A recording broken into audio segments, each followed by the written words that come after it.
What's up, everybody? Here I am, as promised. I know I'm a little late. It's after midnight. I guess you could call me on the technicality, but in my book, it's Halloween until the sun comes up. So we're here.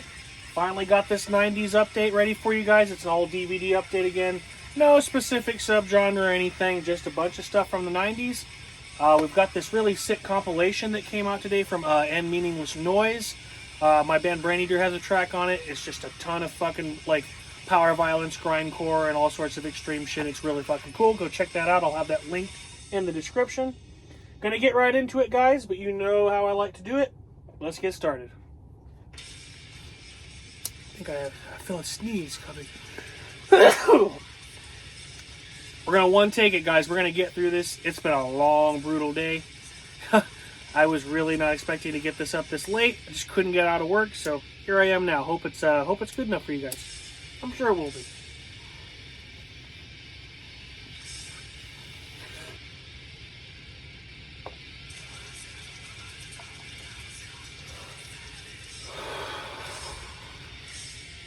There we go. Feeling better already. Alright, I don't have a pumpkin beer tonight, guys. I have something from Brewery Omegang, or Omegang or something like, Omegong perhaps.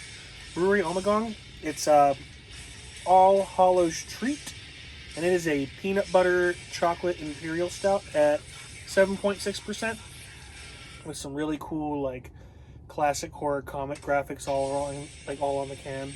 Sorry if I stumble a little, guys. I'm really wiped right now. Like I said, it's been a long day. We're gonna soldier on. Happy Halloween. Cheers, everybody.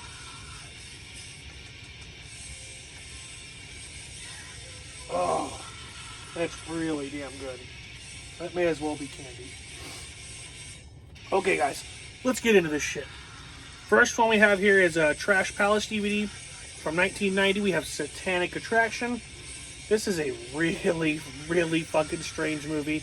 It's basically just a batshit crazy splatter slasher from the late 80s, early 90s sort of deal. I believe it was made in 89 and then released in 90, to my knowledge. Who is this? Who did this?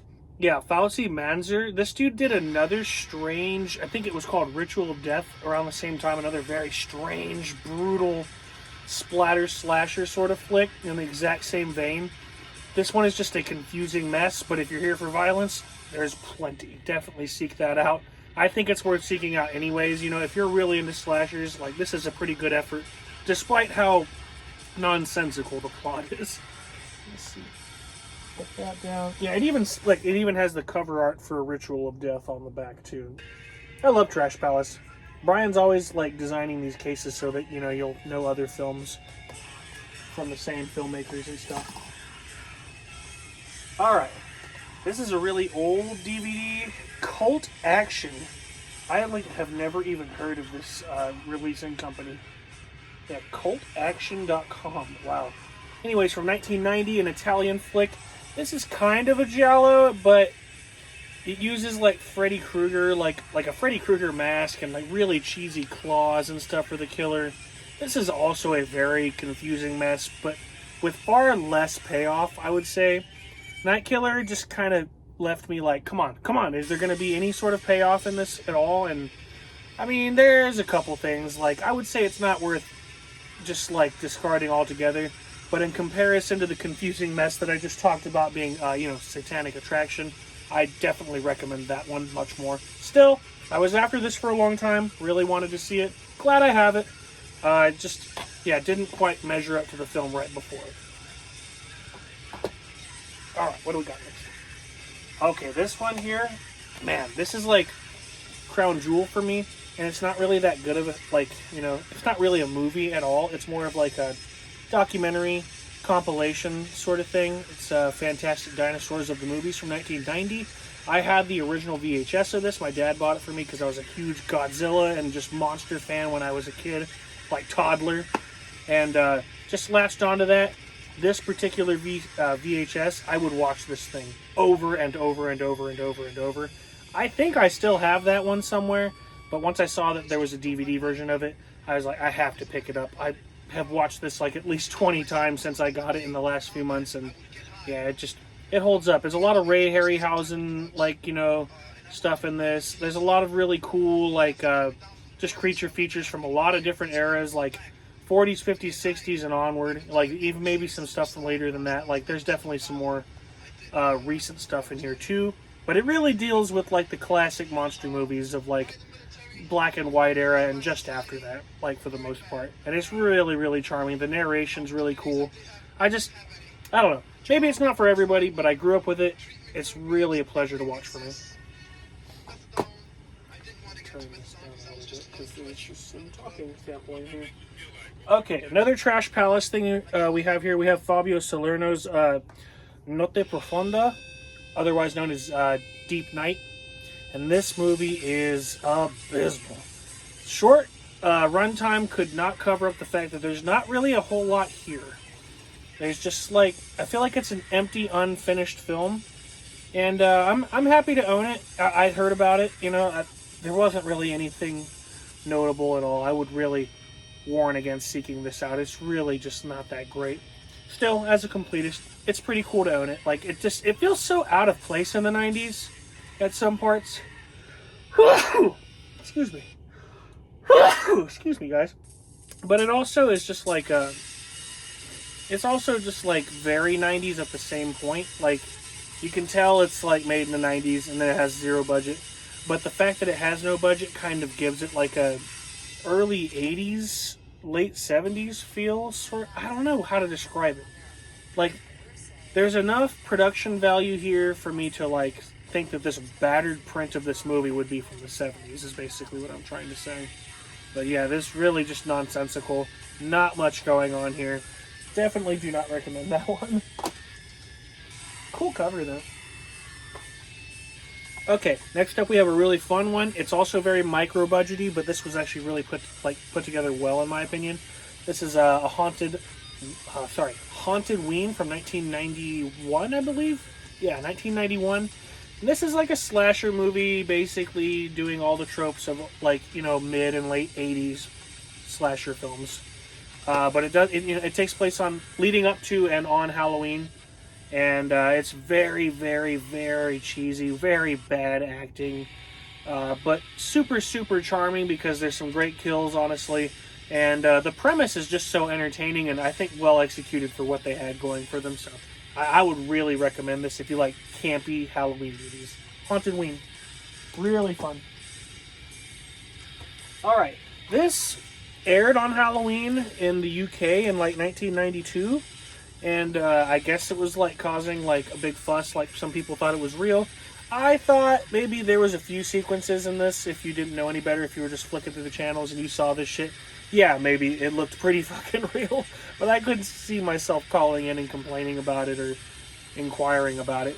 Still, Ghostwatch, 1992, very entertaining, like, quasi sort of telethon sort of deal. Like, it's supposed to be real, but it's not, obviously. I guess they used, like, a lot of, like, popular news anchors and stuff and, like, put them as the stars of this, so it seemed really convincing at the time, but no, even today, like, I watched it like, yeah, I suppose you could be fooled if you really didn't know any better.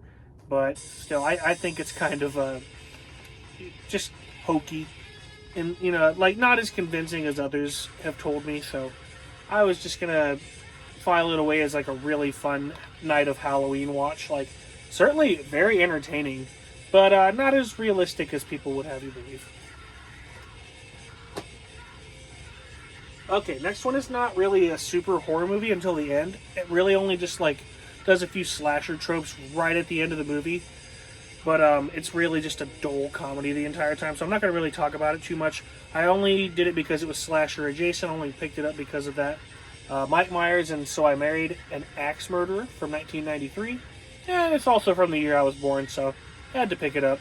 I don't know, if you really like Mike Myers, you'll obviously enjoy this, but it left me kind of scratching my head through a lot of it, and yeah, by the end, I enjoyed those slasher tropes at the end, but really, just for the diehards. Slasher completist here, so I had to grab it. Okay, next one we have some Carpenter. We have In the Mouth of Madness from 1994, I believe? I'm pretty damn sure. I think my buddy Dan the Sandman just talked about this recently too. I would compare this fondly to like Jacob's Ladder. This is a strange, bizarre psychological horror film, and it really throws you for a loop. It can be kind of like really tedious and daunting to watch, in my opinion, because you just never know what the fuck is going on for like a whole chunk of time. You're just like, okay, what? You know, it's very off-putting if you like a very straightforward plot, but this is a very strangely written and bizarre movie. So tread lightly if you're looking for balls to the wall like Carpenter.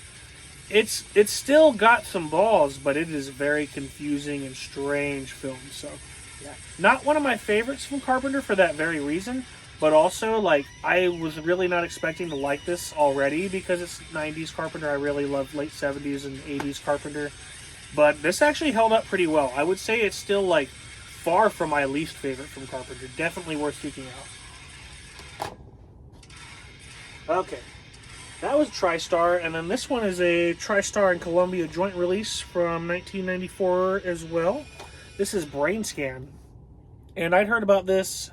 It's kind of like Trick or Treat-ish, Trick or Treat 1986, in that there's like this character, a supernatural character that only like the main protagonist can see and communicate with, and he's like doing all this horrible shit behind the scenes. And yeah, it's very comparable to Trick or Treat, honestly, but there are some very cool effects and kills in this movie, and it gives more of like I guess it would give more like of a Freddy Krueger sort of vibe rather than like, I don't know, Sam from Sammy Kerr from Trick or Treat is just such like a cool foreboding character, but I feel like this guy's kind of like more impish. He's not really like super cool. He's just kind of scary.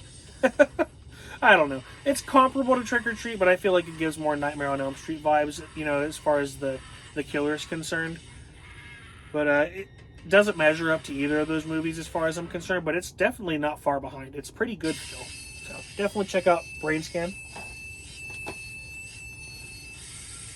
Okay, also from 1994, I believe, this is Jacko, another Halloween slasher. This is also extremely low-budget stuff. Lots of fun cheese, you know, and sleaze to be had here. There's definitely some sleazy stuff. The kills aren't great. There's a couple cool sequences, but other than that, you know, you really just have to be down with the camp and the fact that it takes place all on Halloween. There's some pretty funny characters in here, too. Everything's really badly acted, but I feel like some of them own it really well, and it just works, so yeah, Jacko. Definitely seek that out. Alright, got some action in here. We got a New Line Platinum Series DVD. Got it from a pawn shop for like $1 is what it says here. I haven't watched this movie in a long time, so I'm going to rewatch this soon. I just wanted to include it because, you know, it's from the 90s. I know I like it. I just haven't seen it since I was a kid. It's Spawn from 1997, and this is a pretty sick film from what I remember. Like, definitely more action-oriented, but I grew up reading, you know, a bit of Spawn comics, so I was already predisposed to that nostalgia. And then one of my neighbors, when I was a kid, just put this movie on when he was babysitting me. And yeah, it was like, from then on, I just knew I loved Spawn. Always had a cool not black and white, glow-in-the-dark Spawn poster in my childhood bedroom, like the whole time. Since I was a kid, always had that up in a black light to light it up. So yeah, big fan of Spawn. Gonna rewatch this again soon. I need to rewatch the animated ones. I have both of those as well too. So yeah, happy to have that finally. I've had it on VHS for years. I finally just got it on DVD.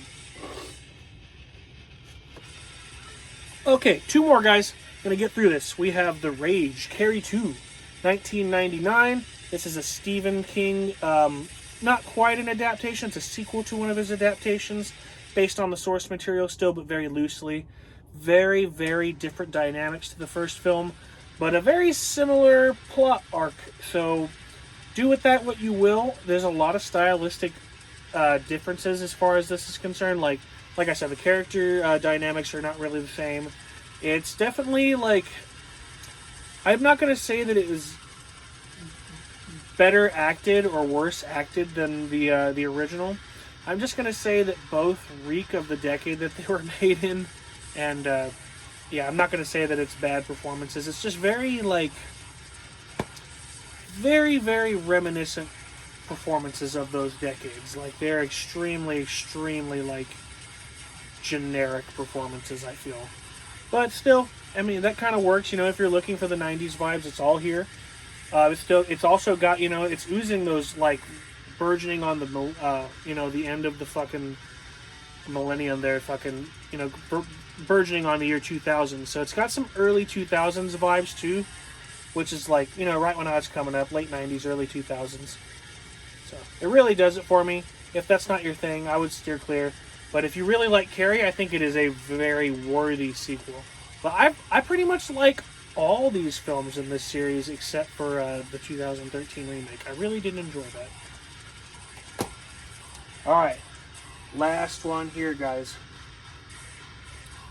We have a snapper case. You guys know I love these things. They open up. There's extra artwork. Disc is usually really cool. Stephen King's The Night Flier from 1997. It's an HBO TV movie. You know how that goes. These are pretty brutal usually. And there is some brutality to be had here. I wouldn't say that's the focal point of the movie. It's really just like a stylistic, but kind of cheesy in comparison to the more serious, really, really like prestigious directed Stephen King adaptations. This is definitely, you know, it's showing its TV on screen in my opinion, but I still think it's a lot of fun. It can be scary. The vampire in this is fucking terrifying in my opinion. He looks fucking awesome. So yeah, I think it's just a really cool concept, and it's executed really well for the, you know, for the television screen at least. Obviously, like, I would prefer if they could go back, or, you know, perhaps even nowadays, give this this King story like a full-on theatrical adaptation, see what they could do with it. But we'll see. Maybe that'll come one day. I feel like this is one of those movies like that could stand a remake, because I think the source material could be utilized a little better than this TV flick. But still, as far as TV flicks go, like, this is one of the best I've ever seen for sure. And it goes without surprise. HBO, you know, usually does a pretty good job with what they do. Awesome to find one of their snapper cases. So yeah, that's it, guys. I got some cool stuff coming up in November. I'm going to post this right now. And then I'm trying to do... I usually do it in October, but I'm going to do it in November. I've got a little bit of free time. I'm going to do it in November. Perhaps the next day or two, I'm going to do a pumpkin beer review video again. And then we're going to get an 80s slasher Blu-ray update going this next month. And if I can cram it in, maybe the tape update. I'm trying to do the tape update in the middle of the month. We'll see if I can do both. Maybe I'll save one of those updates for December, see if we can do two things there. I don't know, guys. You know how it goes. The holidays, being in four bands, doing everything in your life, trying to, you know, be with your loved ones as well.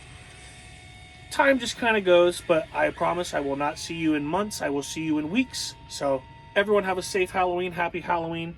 Glad you're tuning in if you did, and like and share, obviously, if you haven't already. And, yeah. Hope you enjoyed the comp in the background, and Dulb666 out. Y'all take care. Oh wow. Halloween chicken.